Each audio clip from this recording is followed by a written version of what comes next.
It's been a cool opportunity to try to expand our research, teaching, and outreach capabilities at Cal Poly because the foundation was so incredibly strong, right? 1956 establishment of that bull test all the way till now. Mhm. We just received bulls last weekend, so they've been here about a week, and so it's my students are so excited, and um, they're here for 6 months, and our students put on the sale every October. Oh, So that wow. student, yeah, it's just unreal, right? Cool. I mean, I always tell people, I'm like, I don't do a lot. you know, I do, of course, and try to guide my students, but man, what a cool experience for them to learn by doing.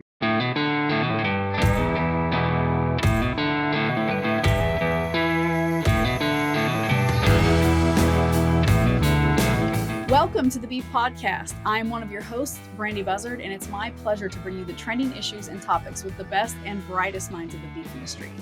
Today, we're joined by Dr. Zach McFarlane. Dr. McFarlane earned his Master's of Science in Animal Science from the University of Arizona and his PhD in Ruminant Nutrition from the University of Tennessee. He is currently an assistant professor at the Cal Poly San Luis Obispo campus where he specializes in beef production systems. I'm really looking forward to talking cow feed with him today on the pod. Welcome to the show, Dr. McFarlane. Thank you very much for having me.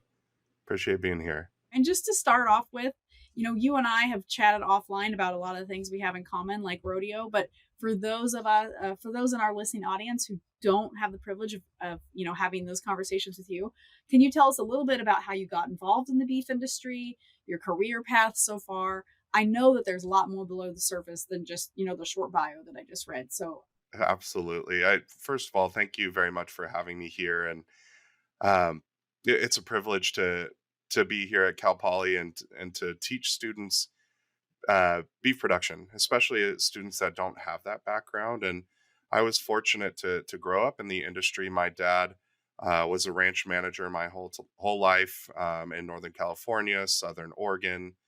So I grew up a lot of summers going up to help him on the ranch in Fort Klamath, Oregon, the Bengard Ranch, actually. And it was really a full circle moment for me. One of my first students when I came here to Cal Poly was from the family that owned that ranch. And so it was a cool opportunity to really talk about that ranch and what it meant to me growing up in the industry. And so um, my mom's side of the family also is in the ranching business. My direct family was certainly very much involved.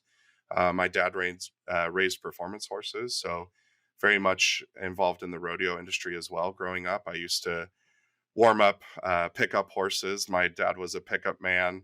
All summer long, I remember just we would be at the ranch during the week, and then on the weekends, we'd drive to a rodeo, and I'd be usually somewhere in the background, sometimes helping out behind the scenes, warming up horses or doing something. Who knows?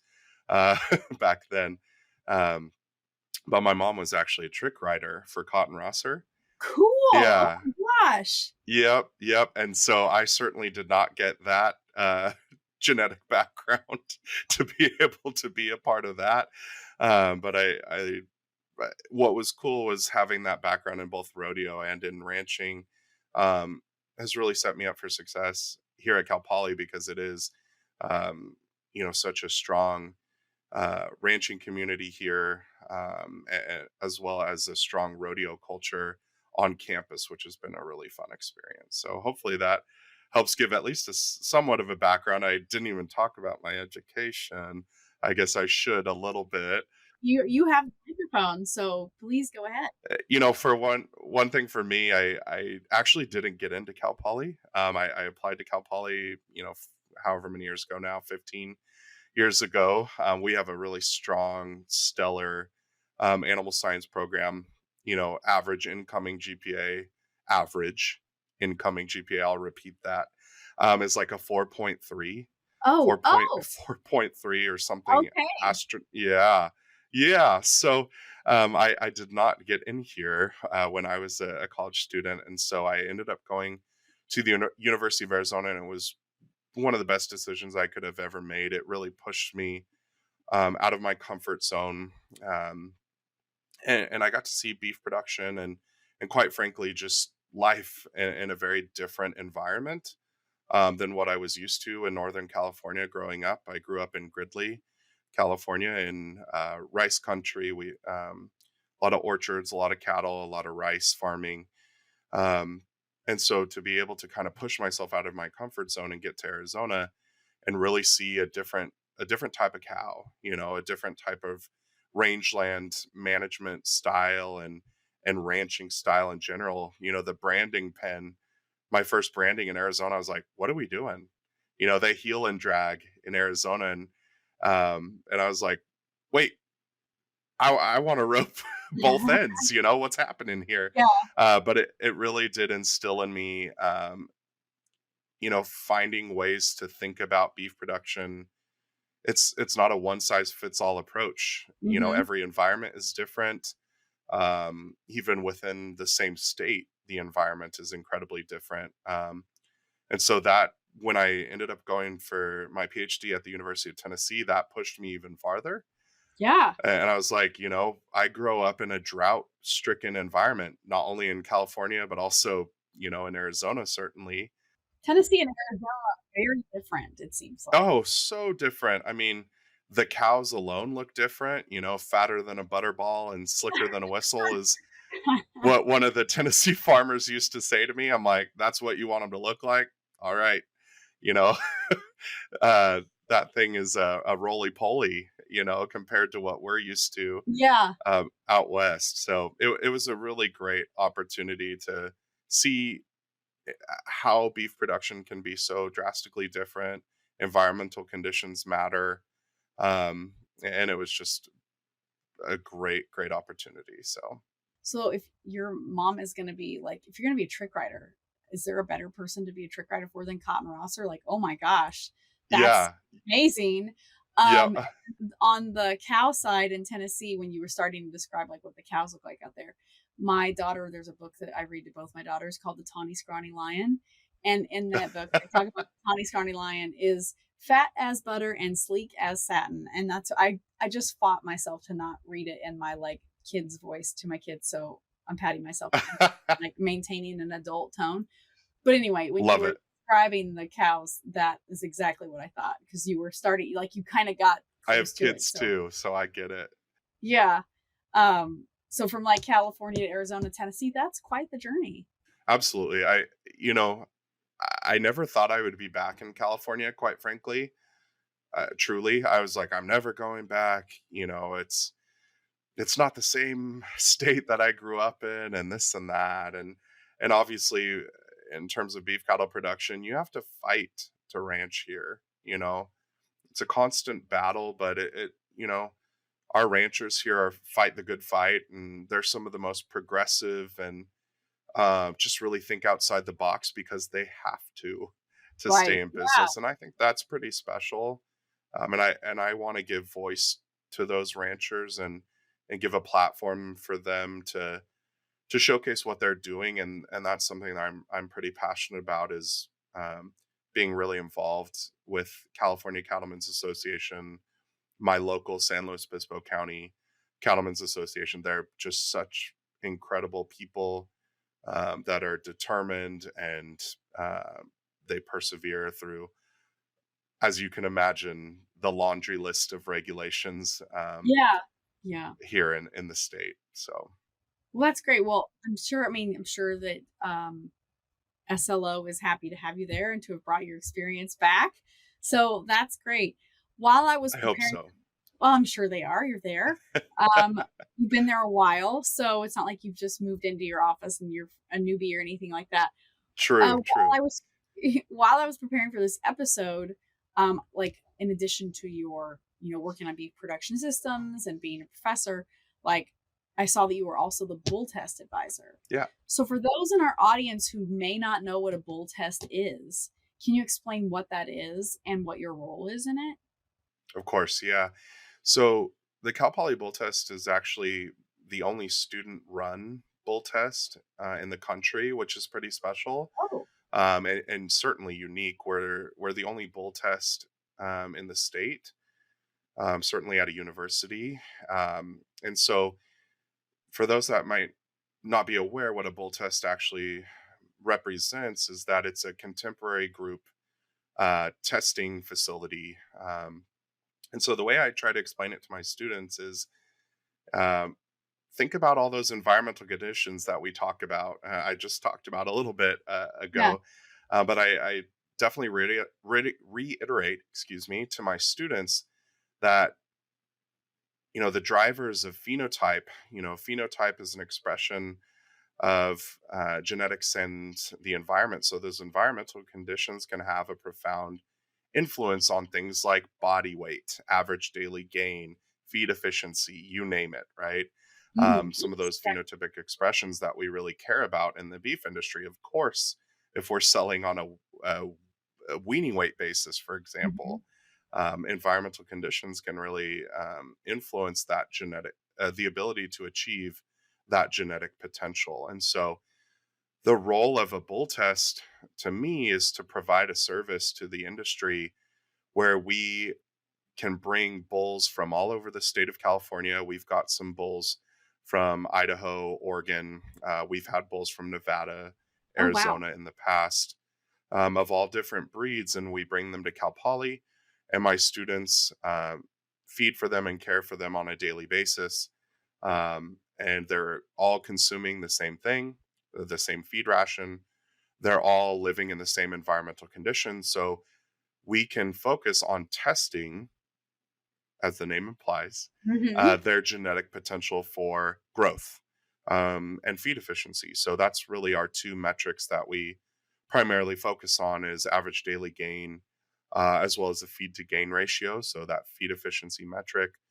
We also measure residual feed intake, and so that's really been my goal: is how do we provide a better service to the industry year after year? Let's continue to find ways improve, um, and it really helps our students recognize what the industry needs. And so, um, the bull test started off with 2-year-old Hereford bulls, and then has evolved now into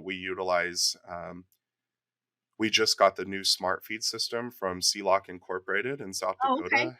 Yeah, and so we started last year. I received a USDA grant with some of my partners at Chico State, as well as the University of Wyoming, and we're trying to really assess different uh, measures of feed efficiency.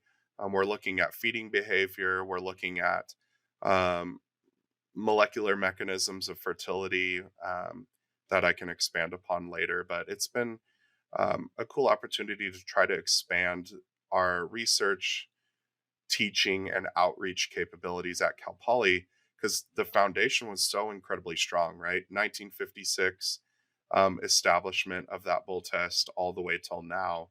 Mhm.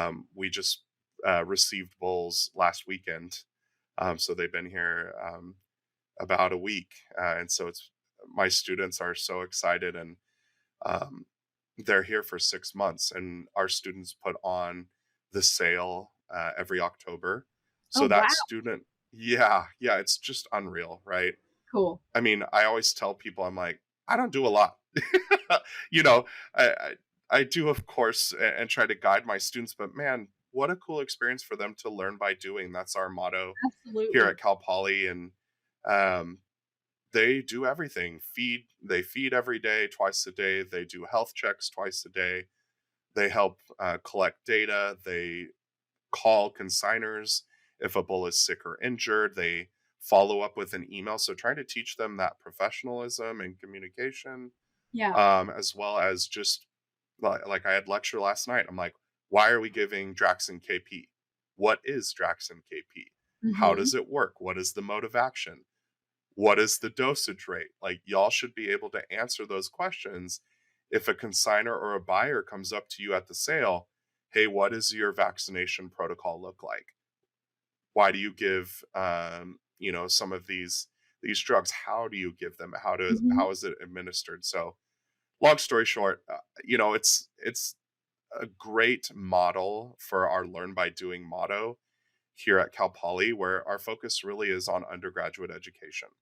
So it's pretty that's one of the main reasons I came here is having that opportunity. That's just great for experiential learning. Like, I think about, I mean, I went to Kansas State University and we were very fortunate to have like the just the swine unit, the purebred unit, the stocker unit. Like we had all those things and they're like on campus. But Absolutely.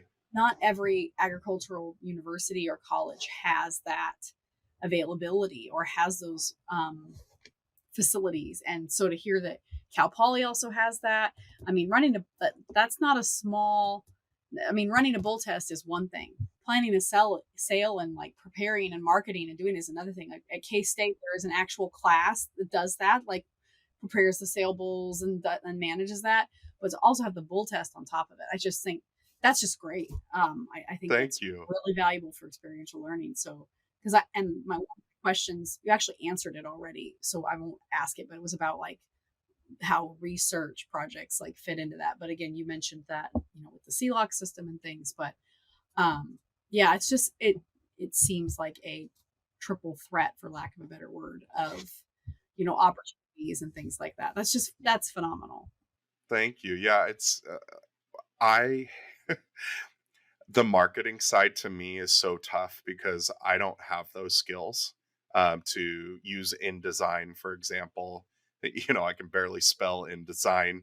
And my Applications, and I have for a long time, and I hate InDesign, and I've never. Yeah, right. It's not user friendly in any way. And my students help make the sale catalog. They do all the advertisements. They run our social media. So if you follow the Cal Poly Pull test, that is not me. I certainly have oversight and approve, and they're like, these are some of our ideas. I'm like, let's run with it. This is your program, just as much as mine, and quite frankly, it's more your program. And so it's so special to have those students take ownership of something. And what a resume builder, right? I mean, Oh yeah, uh, absolutely. I would have loved to have that opportunity because the cattle marketing side alone, I mean, what an opportunity for these students to just jump right into the industry. And then from a research perspective, just to expand a little bit, um, we're my train of thought has always been like, how do we rethink the breeding soundness exam? Hmm. Right. And I think a lot of, there's some really special researchers out there. I mean, Dr. Tom Geary at Fort Keogh, is such an inspiration. There's certainly others throughout the US. I could go, I could read you a list, right? Yeah, yeah. Of incredible scientists that really have shaped the way I think and the way I approach teaching and research. And, you know, how do we think about these bulls as an athlete, right? Because at the Yes. end of the day, that's what they are, right? Yeah. They're Our expectation is pretty high, quite frankly, for them to breed cows. And one thing that I always think about is, they go from a hometown buffet, right, at a bull test, or even just at a breeder sometimes, right? If you're pushing corn silage and this energy dense diet to these bulls, fat sells. Fat is pretty. It looks great on sale day.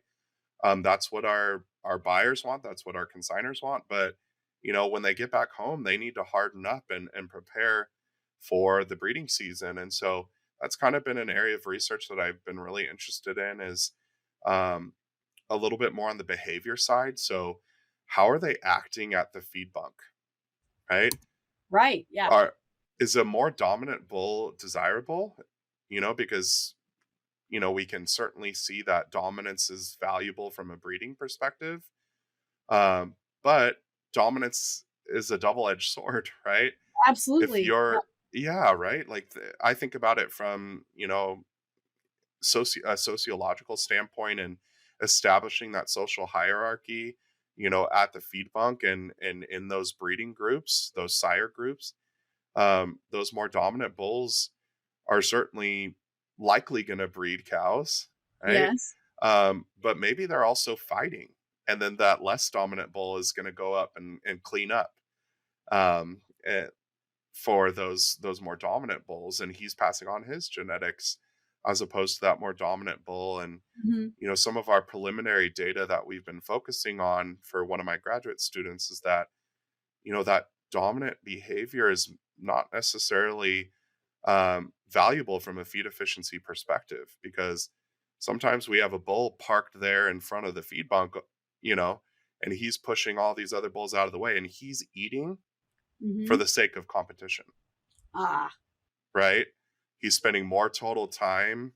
yeah, He's eating more, certainly, that he doesn't necessarily need to achieve his yeah. genetic potential. He doesn't really want it. He just wants nobody else to have it. So Exactly. sounds like a And child. then, Sounds like my house. or it sounds like me, right? I'm like, I'm certainly one of the first to the feed trough in a group setting, but that again, just that idea of like cows as an athlete, bulls as athletes. A lot of that stems from the work of my former PhD mentor, Dr. Travis Mullinex. I Oh think yeah, he's now a co-host for the podcast, so that's going to be pretty cool. yeah. That's great. Yeah, it's a fun opportunity to. I like to think outside of the box, and I think that's how we meet some of these challenges in the beef industry. Is how do we think differently? We can't do the same thing. We got to push the boundaries and think differently to achieve success. Yeah, I mean that's a common phrase. Well, this is the way we've always done it, but it's also a really good way to get stuck in the past and stifle productivity and stifle profitability. And so, yeah, that's I mean that's what research is finding new ways to improve upon things. Yeah, Speaking of research, it seems that it seems we are always going to be living in a time of expensive inputs, or at least for the foreseeable future. And so a lot of your research work has looked at nutritional management strategies that improve beef cattle production efficiency. And we're just talking about the bull test and feed efficiency, things like that. So, I mean, if you haven't kind of already covered that with the bull test part, but can you talk more about the nutritional management strategies that you've kind of employed and looked at? yeah, absolutely. One thing that I've kind of thought about for years, and my PhD really focused on heifer development, and so um, the way we manage heifers, sometimes we push them and we feed them to breed them, right? And that's kind of the Yeah. another approach that I think maybe needs some reevaluation. And certainly reproduction is the most economically relevant um, trait, bar none. We can't have a calf if a heifer or a cow cannot reproduce, and certainly on the bull side as well, if he can't pass on his genetic potential. And so a lot of what the work we did at the University of Tennessee, and what Travis, Dr. Mullinex, has done, um, has been focused on how do we utilize protein supplementation strategically, so that we can have a better utilization of the forage resources available, Hmm. right? And really using that forage base as our starting point and finding strategies that either help conserve that forage, certainly in a drought scenario, wildfire scenarios like we have in California. We have to think differently in the Western United States about some of those nutritional management strategies. Absolutely. Um, yeah, and even thinking from another standpoint, one thing I've been very interested in is grazing behavior, and some nutritional strategies that may influence grazing behavior, and how that may influence pregnancy status and fertility. And so I have a graduate student now. He's been doing some work with GPS collars on our cows. Yeah, our cows and bulls during the breeding season to track some of those grazing behavioral metrics, and how that relates to utilization of that landscape more effectively. So grazing the entire pasture. And um, some of the preliminary data my graduate student has collected suggests that um, a cow that conceives to artificial insemination um, during that first 21 days of the breeding season, um, is utilizing the landscape more effectively. So, um, traveling more total distance, and we're trying to look at some of the nuances about, what is her distance from water? Is she sticking around the water source? Is she grazing the entire pasture? Is she consuming the supplement source on the other side of the pasture? Right. Right. Hopefully, Yes. encouraging some of that those movement patterns. And so it's been. I've tried to. I've oddly, I don't really have a super in-depth behavior background. I'm certainly not a trained animal ethologist, but behavior has fascinated me for a long time, and Hmm. nutritional behavior and reproductive behavior has kind of been something I've been working on for the past couple of years, not only at bull test with some of that feeding behavior, but how does that translate on pasture? So that's kind of the next step for me is how do some of those behaviors in our bulls translate on pasture with their supplementation, in their intake of some of the supplements we utilize. How does their grazing behavior change based on some of those behavioral patterns that they establish at the bull test facility? And so, that's kind of big picture, I guess, Yeah. trying to hopefully tell the full story um, over time. And it's challenging, right? Yeah. Yeah. Uh, but, got to start somewhere. Well, I mean, behavior is tied to everything. Like, I mean, they are animals, they're not robots. So there's behavioral implications and things to whether it be nutrition, whether it be sustainability measures, Yeah. what you're talking about, like what you were talking about with like feed efficiency and feeding patterns and things like that. So reproductive behavior. So there's all sorts of patterns to be observed that I think until the last couple decades, maybe 2 or 3 decades, hadn't really been given as much focus as probably it warranted. So I mean, I just think that's important. So On the dairy side, there's so much research and behavior, and you know, it's different in the beef industry. We don't see them every day. Sometimes we don't see them for yeah, quite some time, right? Depending on in the summer, I don't want to see them every day in the summer. I am sick of them by the time May yeah, 1st is here. I don't want to see them. I've seen them every day since October, September. So I need my 3 month like separation break. little separation from your girls. Yeah. Yeah. Yeah, I mean, and I think especially out here in the West, right? We have pretty extensive rangelands and rangeland landscapes, and Yeah. being able to find cattle that fit your environment and your topography and Hmm. just your environmental conditions is so imperative, and just something I think that's really been instilled in me from a young age. I mean, I remember growing up. I was thinking about the story when you and I were talking. I remember growing up, and I was probably 10 years old up in Fort Klamath at the Bengard Ranch that my dad was managing. I was like, Dad, I haven't seen any of these cows drink today. Uh huh. Where's the water? And so he showed me the water trough, and then there was an irrigation ditch, and one of my jobs was to shoot squirrels, ground squirrels, protect that ditch. But I was like, Dad, I want to sit here and I'm going to shoot some squirrels, but I'm also going to write down how many times the cows drink while I'm here. I'm like, what a weirdo, right? Like, maybe that was my Not at all. my That's an first inquisitive child. excuse me, my first adventure into research, right? I was like, why do we do this, Dad? Why do we do this? I'm sure it drove him nuts. No, that's great. That's such a cool story. Thank you. And it led you to your career now. That's great. That's a very cool full circle story. Yeah. You mentioned this. You were talking about range cattle are in different topography, and that there's range cattle, and then there's cattle in Tennessee and things like that. And so while we want our cattle to be efficient and be feed efficient with what they give them, we also know that I personally like the cattle work for me.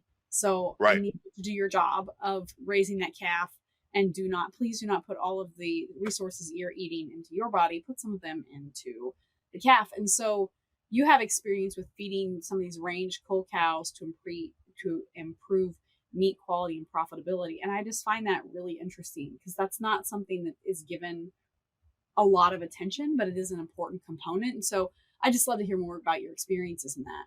So that was actually my master's project at the University of Arizona, and we had some range cows at the V-Bar V Ranch up in northern Arizona, um, and we fed them out for a period of 60 days. So relatively short timeline.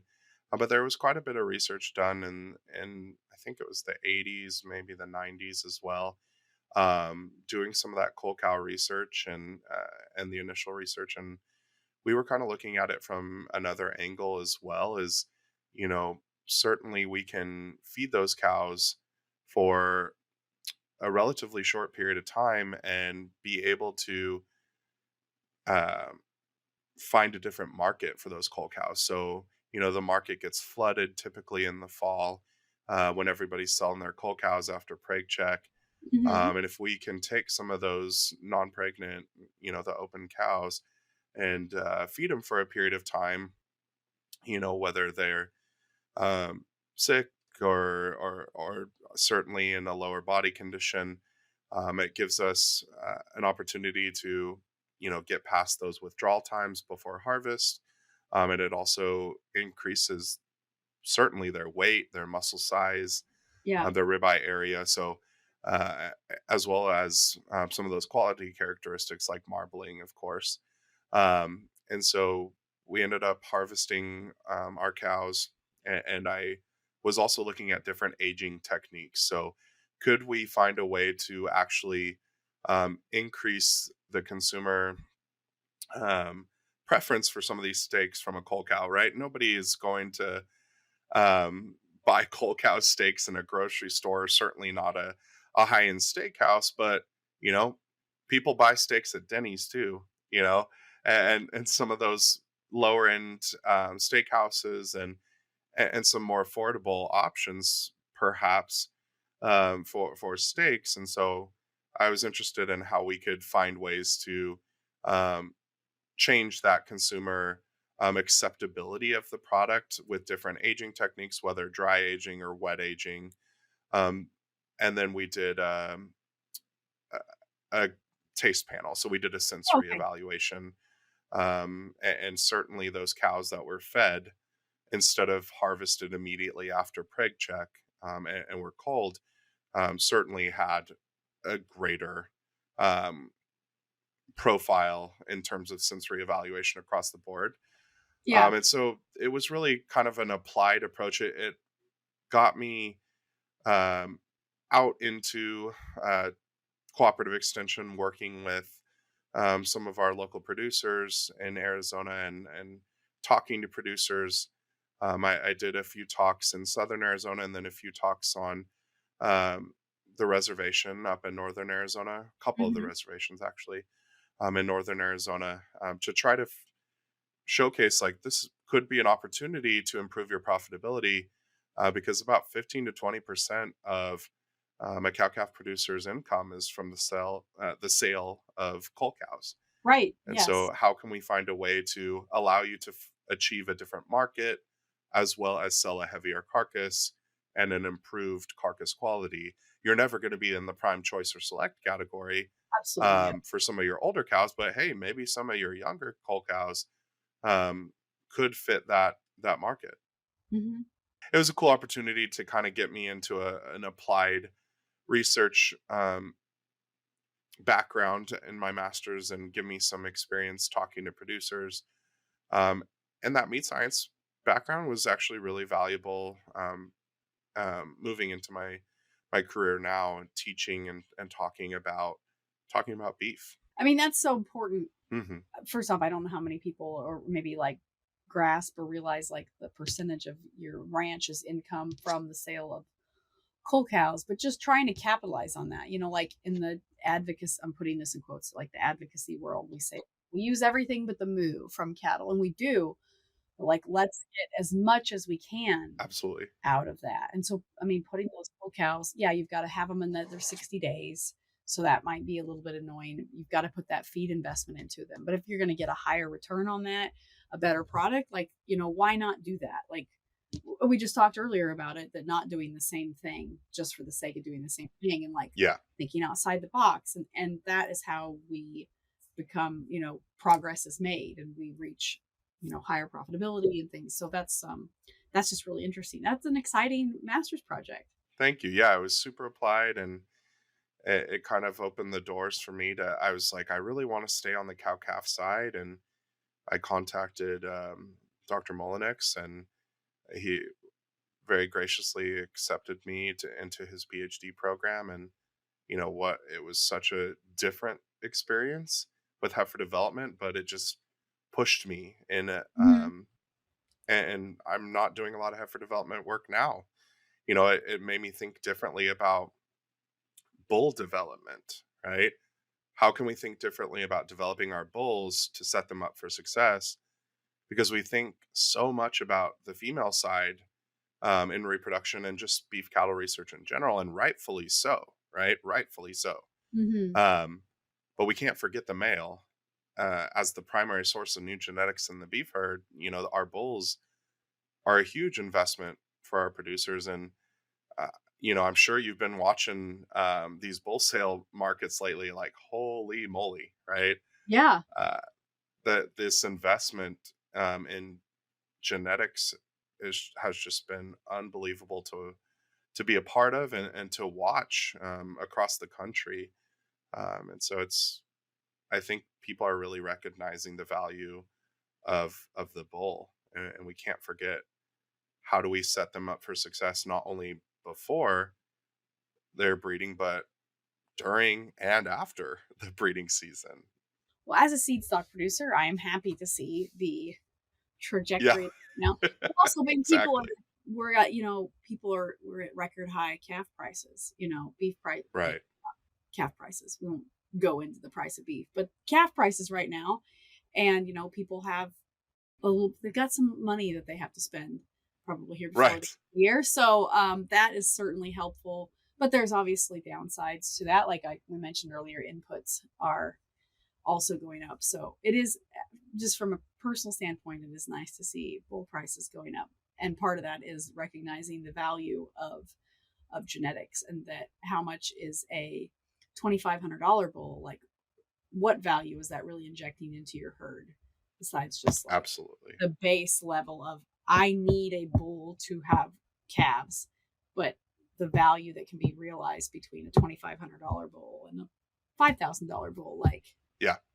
there's value there. So it's been, like you said, it's been interesting to watch for sure. So Yeah. I mean, genetic progress costs money, and it's an investment back into your herd. And you know, I've been able to do some really cool research collaborations in this area. I'm doing some work with the USDA Meat Animal Research Center with Dr. Matthew Krause, Dr. Casey McCarthy at the University of Nebraska Lincoln.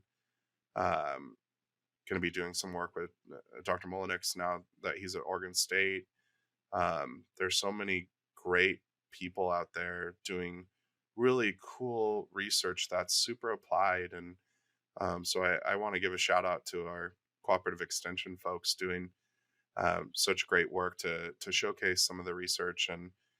And certainly shout out to all of our undergraduate educators too, that hopefully, like me, I hope I'm doing a good job fostering the future leaders in the beef industry, and making them think differently, and challenging them to recognize the challenges we have in the beef industry, and how do we find a way to um, help our producers stay in business and stay profitable. Because I want these prices to record groundbreaking, unbelievable prices uh, to stay, right? How do we same, keep them up? same. We run grass cattle as well, and I would like to see them stay this way too. So Yeah.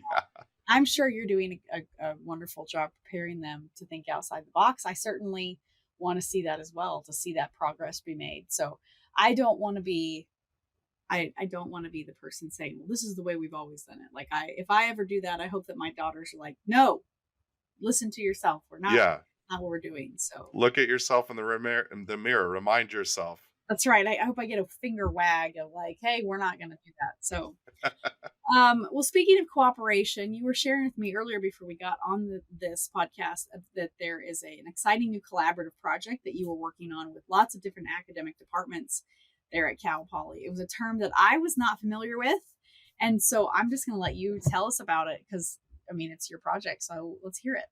We started a podcast here at Cal Poly, but termed it a vodcast, so a video podcast, more of a visual podcast. Hmm. And that was not a term that I was aware of either until my students are like, "Oh yeah, haven't you heard of a vodcast?" I'm like, "Y'all are clearly way cooler than me. So I get it." you Don't know, feel bad. I am a podcast host and I had never heard of it. So, right? You are not alone, and I think I think what y'all have been doing here with this podcast is so special. And um, there's certainly so many universities out there doing really great work with podcasts and just trying to find different ways to provide outreach and cooperative extension. And Cal Poly's a little bit different. Our main focus is undergraduate education. I certainly do a lot of outreach with beef producers, just based on the nature of my role as the bull test advisor. Um, and we tried to find a way to be different and try yeah. to find a different approach to some of these podcasts that maybe hasn't been done yet, because um, our focus is different. Our students actually run all of the programming. They shoot the video, they do all the audio, they do all the editing. That's They're great. going to be doing all of the outreach and that kind of stuff, build social media platforms, which I have no interest or, quite frankly, a business doing. Yeah. And so that's been another awesome learn by doing opportunity. And what this multi collaborative podcast is really about is showcasing ranchers' stories and the beef industry stories. Um, because we're not our main focus isn't necessarily research, although we do a lot of research. We were trying to find ways that we could make our podcast a little bit more consumer facing, but also Mhm. producer facing as best as we could.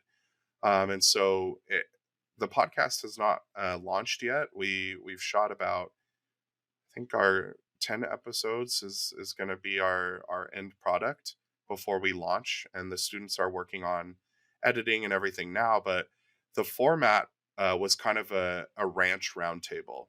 And Mhm. so we have this new facility where students, um, it's a culinary teaching lab where students learn how to cook. And we wanted to showcase beef as a staple part of a diet, and how different cuts of beef have not only nutritional benefits, but certainly there are different ways to cook that beef product. So we actually have a faculty chef and a student chef from the new food science and nutrition department here on campus. As a part of this effort, we have a registered dietitian, Dr. Anna Kahn, that does her beef facts. So she does the three facts of beef every episode. Um, Dr. Samir Amin, he's the our culinary expert, so he's one of our trained chefs. And then Dr. Moses Mike is our ag communications expert, so he's one of the hosts, and certainly the leader of the editing and the Yeah. production, because I don't even know how to set up a camera. Um, but one of the big things we wanted to do is invite guests from the industry to talk about what they do, and share their stories, both good and bad, and certainly fun and hilarious, to showcase what ranchers do in the state of California and how they have to think a little bit differently and manage a little bit differently, and hopefully get some of that consumer traffic and viewership, so they can really understand that we have such an incredible product and an incredible industry, Mhm. and the people behind it are so special. And so we actually invite guests to eat. We showcase a different cut of meat every episode, and then we have all Cal Poly produce. from the crops unit, so another department Yeah. in plant science supporting, and the wine and viticulture department providing a wine pairing. So it's a Hmm. really cool opportunity to share agriculture in general, but certainly, of course, we want to showcase beef. It's called Herd That, HERD, a little pun, if you will. I love that. And I think hopefully once it launches, I'll share it with you, and we'll see what happens. Yeah, well, we'll definitely put it in the show notes so that people can remember to look it up. And um, do you are you like looking for some guests in house for like outside guests? I might have to come to California at some point. Do you accept outside? I mean, Brandy, I think if I could convince you to come out to the Breakawave competition, so that those that don't know and don't follow Cal Poly Rodeo, I'd encourage you to do so. Oh, I have to look A little this. shout out to Ben Londo and all of his incredible students on the Cal Poly Rodeo team. I'm the I don't know if this was a mistake or not, either on their part or my part. Um, college rodeo was so special to me when I was a student, and I I was like, how can I give back to this group of young people? And so I'm their faculty, like, academic advisor. I don't Yeah, know if it's a official role necessarily, but I yeah. try my best to help them. And so anyway, long story short, come on out for our breakaway in right before the Cal Poly Bull Sale. In fact, you might as well stay for the bull sale too. I've Googled it. I'm looking it up here and I just see the pictures here. This is so cool. So for our audience, they can't, they can't isn't looking at Google at the moment. So I am an avid breakaway roper and a rodeoed. And so Dr. McFarlane has also rodeoed a lot of his life. And so we were talking about rodeo offline. And I'm looking at this pictures. It's a breakaway roping like on the beach right next to the ocean, The Pacific Ocean is literally, like 20 feet away. Yeah, like, yep, and this is so cool. I love it's a three-sided calf lane. So one side, like the fourth side of it, they don't have a fence. It's just ocean. yep. Um, this is so cool. I love this. Yeah, they also have a bronc riding and I think bronc and bareback, and then the breakaway. It's a cool, It's and very cool. the students run the production of the rodeo. We have a rodeo production class. That is very cool. This is so neat. I've got to figure out some, and it looks like it's in September. Yep. Um, I've got to figure out some way to get out to California in September. That is so cool. Yeah, and our bull sale is October 6th. So Sunday, October 6th. So you might as well just make a week out of it. On board. I'm on board with that. That's very cool. Yeah, and hopefully we'll get some funding, because I would love to bring in some guests from out of state. And Like I want to come and yeah, have this chef well, meal, we appreciate that. But wine pairing, and then also meet you in person and have this conversation. I love podcasts. So, and then if you get to eat at the same time, I think it sounds great.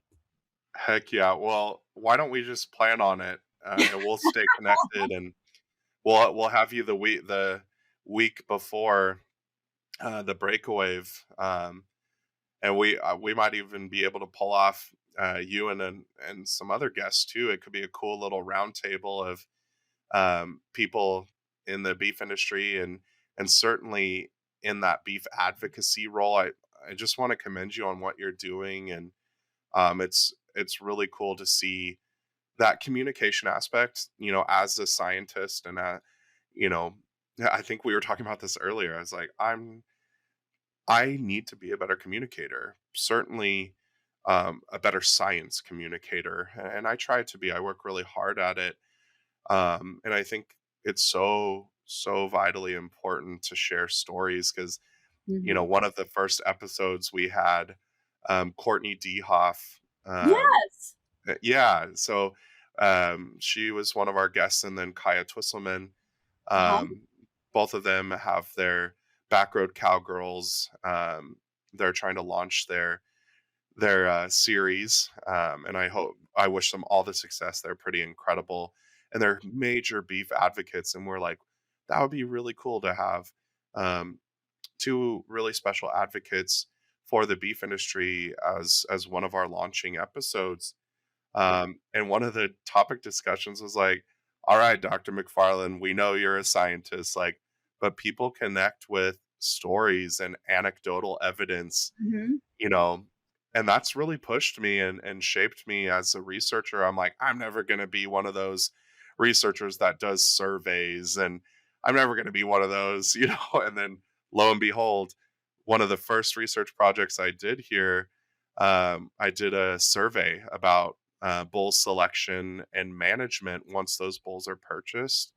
And Hmm. that really shaped, the rest of my research and my career trajectory to this day. That was literally one of my first publications here.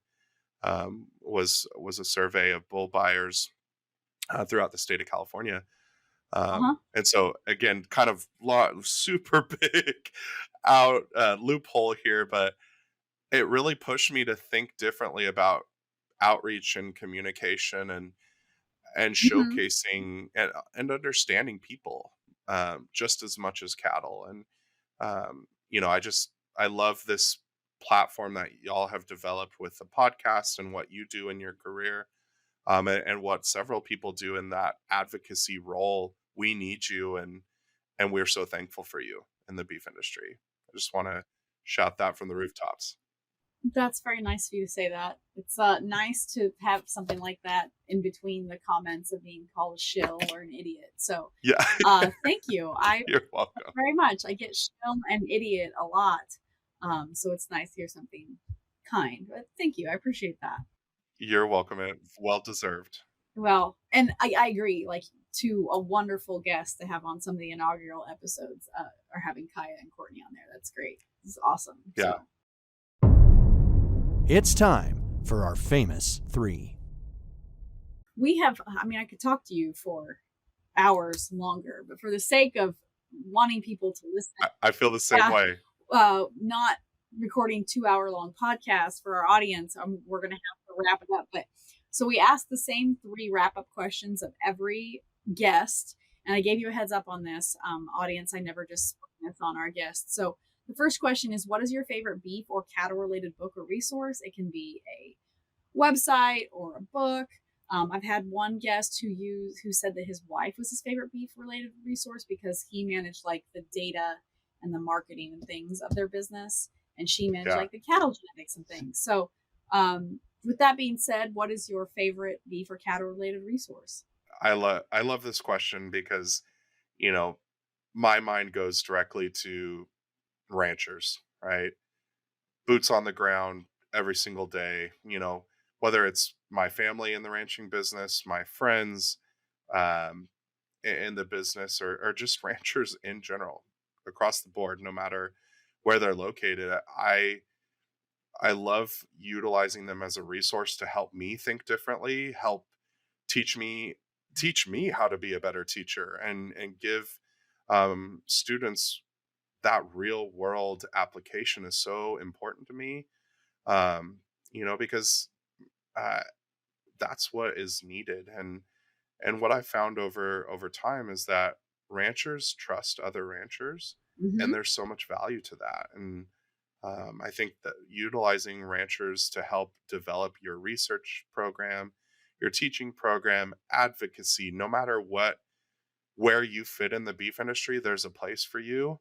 Um, and my experience is that ranchers are going to welcome you with open arms if you're an advocate for this industry and you care about what they deal with on a daily basis, and you try to find ways to help Mm-hmm. in whatever way you can.